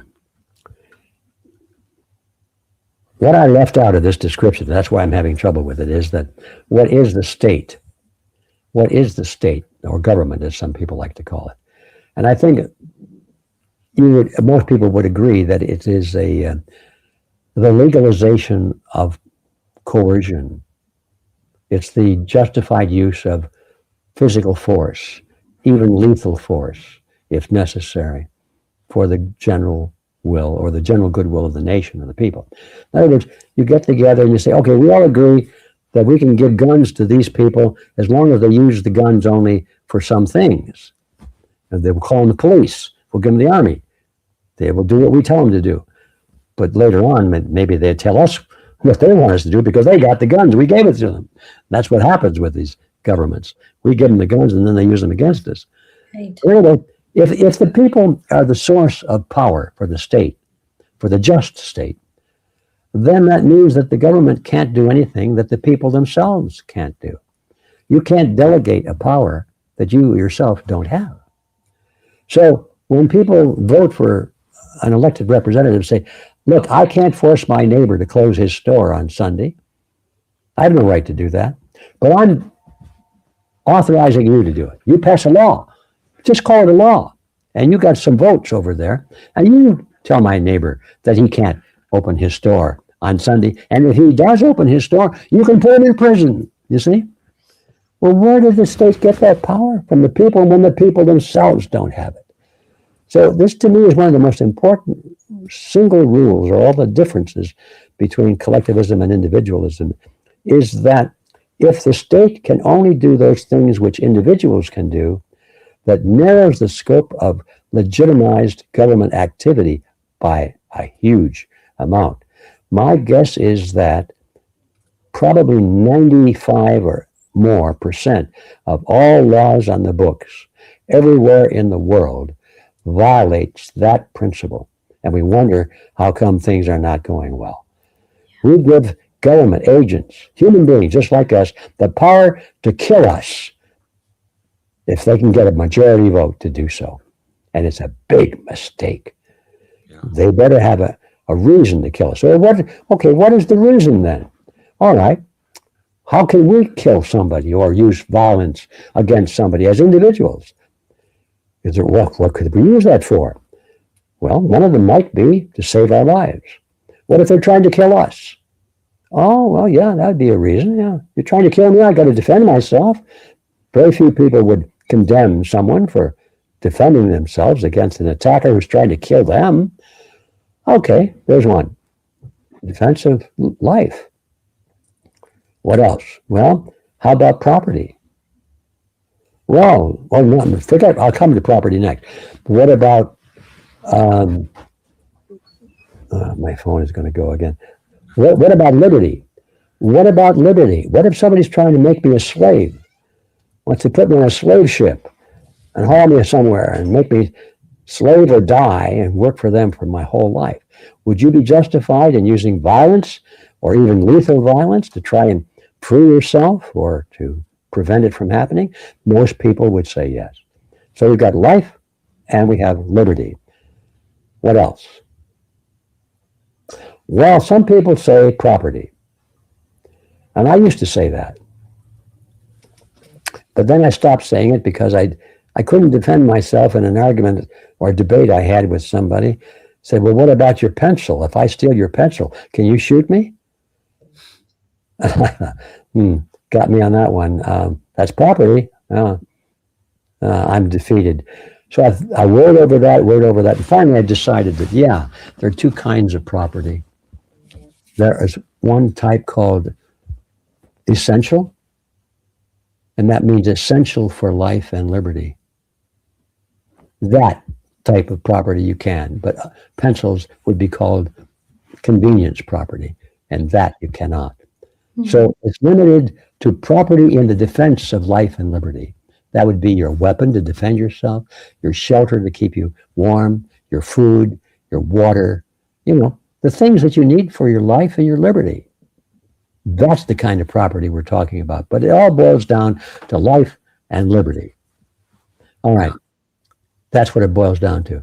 So if everyone understood that argument, expressed much better than I just did with all these interruptions and all that, but if everyone understood that simple idea that we can use coercion, the state can use coercion only for the things that humans as individuals can use coercion, I would think that almost all of our major political and social problems in the world would soon be gone if that's what we enforced. So there you have it. There are other points. The difference between individualism and collectivism are very clear. And if we could teach that and get people to understand it, I can tell you from experience that most people accept it, including some young people I've run into. When I say young, I mean in their teens, and college students who are very adamant collectivists. Once you start talking about what collectivism is, they're quick to say, well, I guess I'm not a collectivist after all. I'm an individualist. It's an easy transition if your mind isn't all infected with all these weird ideas. Yeah. So anyway, that's my story. We have to teach individualism versus collectivism in order to set the framework and the motivation for having a movement. You can't have a movement if you don't know what you believe in.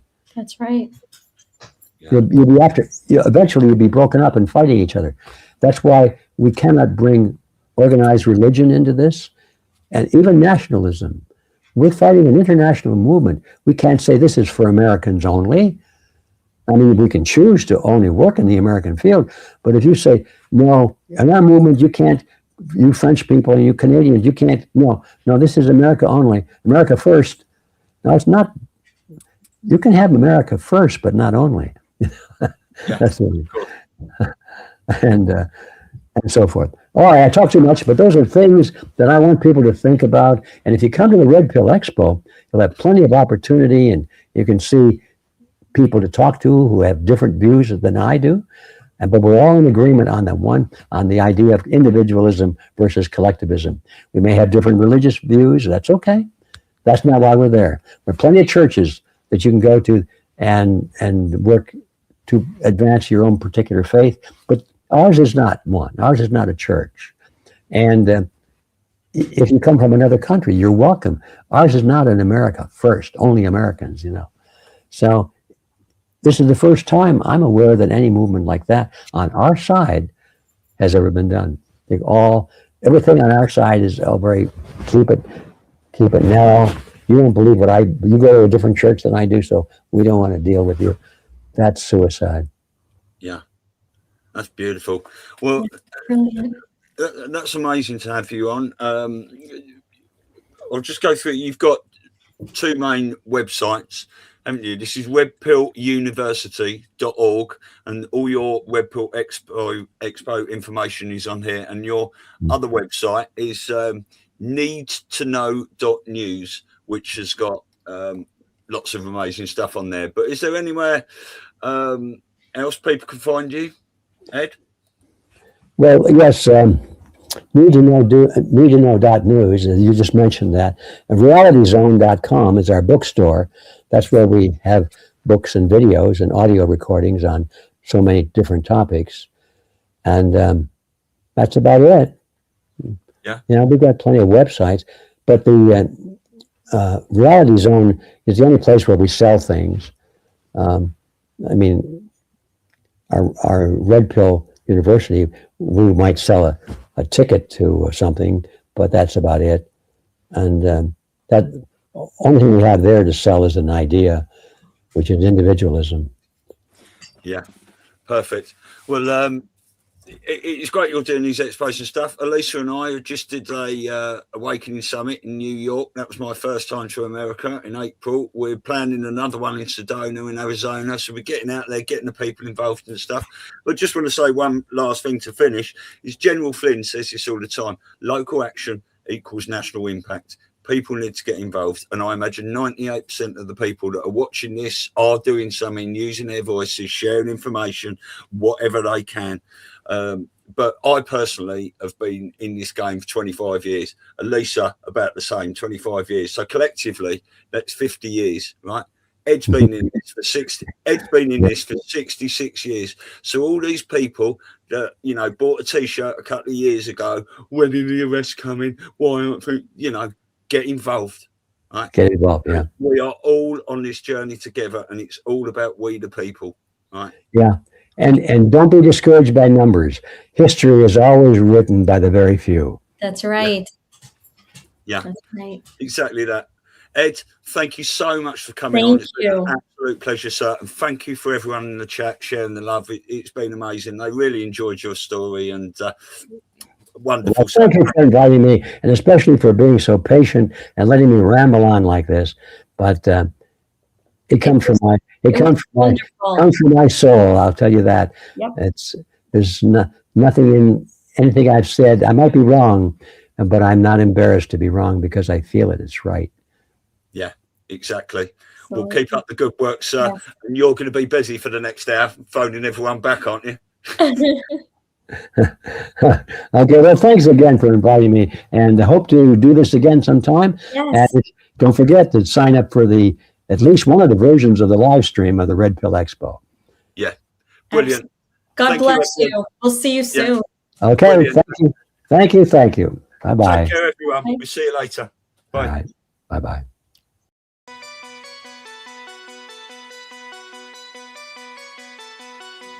This is the difference between the power of our Creator and anything else, particularly evil. That you can go into a pitch black room full of evil, full of darkness, and light a little candle, and instantly that darkness flees. But you can't do the opposite. You can't go into a well-lit room full of truth and wisdom and righteousness and joy and health and harmony with the universal power. And you can't take any amount of darkness and go into that well-lit room and have any effect whatsoever. That is the metaphor which I frequently think of when I think that I'm not empowered. It is the greatest lesson for me, and I think for everybody else, to know that we're on the winning side and that we win in the end.